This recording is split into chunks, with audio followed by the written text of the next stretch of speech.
Motorcycles and Sweetgrass is a novel written by Drew Hayden Taylor, and it follows the life of a young boy named Virgil after the mythical figure of Nana Bush enters his life, disguised as a motorcyclist who wants to date his mom.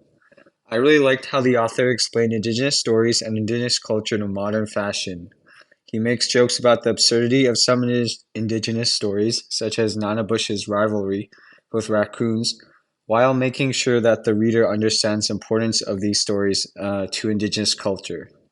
Five artifacts and symbols which are connected to the story are sweetgrass, petroglyph drawings, canoes, feathers, and the thunderbird. So the first artifact and the most obvious one is sweetgrass. Sweetgrass is interwoven throughout the story, and it is first introduced as one of Lillian's possessions in the form of a braid, and it develops into a motif within the novel. Virgil's secret spot beside the train tracks is surrounded by sweetgrass.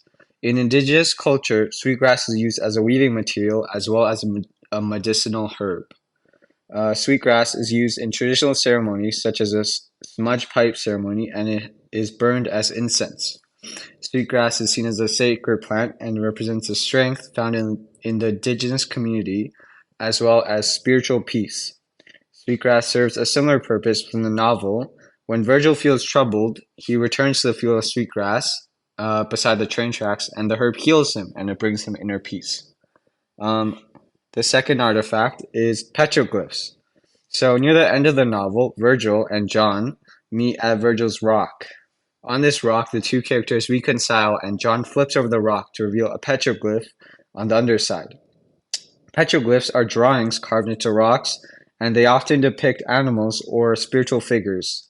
Indigenous people used petroglyphs to tell traditional stories, and they became symbols for their culture. In Motorcycles and Sweetgrass, Nana Bush jokes that he just drew these petroglyphs when he was bored, which I think is funny because there are many petroglyphs which depict Nana Bush, which means that John was graffitiing pictures of himself all over the world. I believe that John revealing the petroglyph is one of the most impactful moments within the story, because this is the first time in the novel that he and Virgil bond.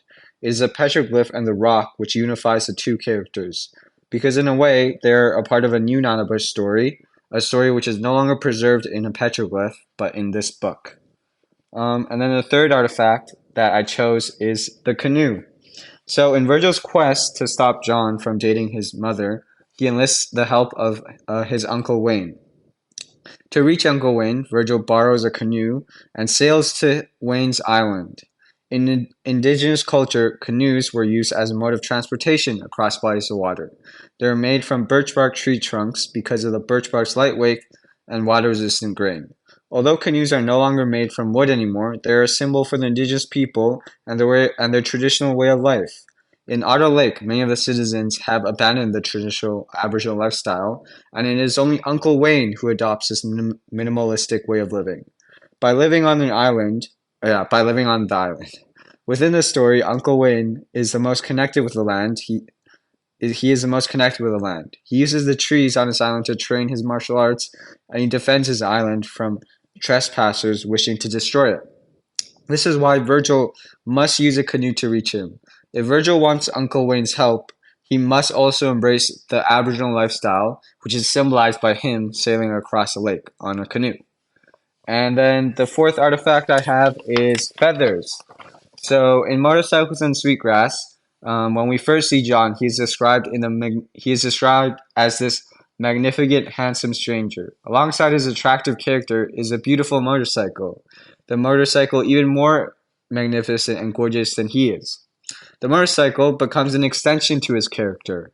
One notable feature of the motorcycle are the feathers attached to the handlebars of the motorcycle. In indigenous culture, feathers are a symbol of high honor, and they were awarded to warriors who won battles, and wearing feathers indicated a position of high status within the community.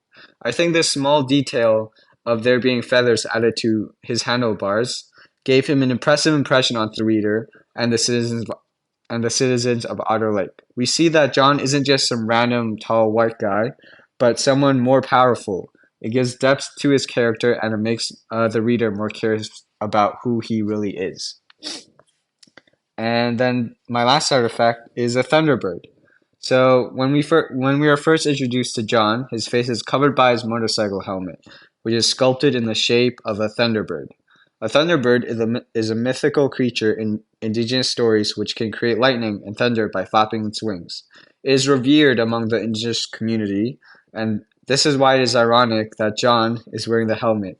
He is a trickster who is looked down upon by the indigenous community, so he must disguise himself as a thunderbird so that he can be respected by Otter Lake.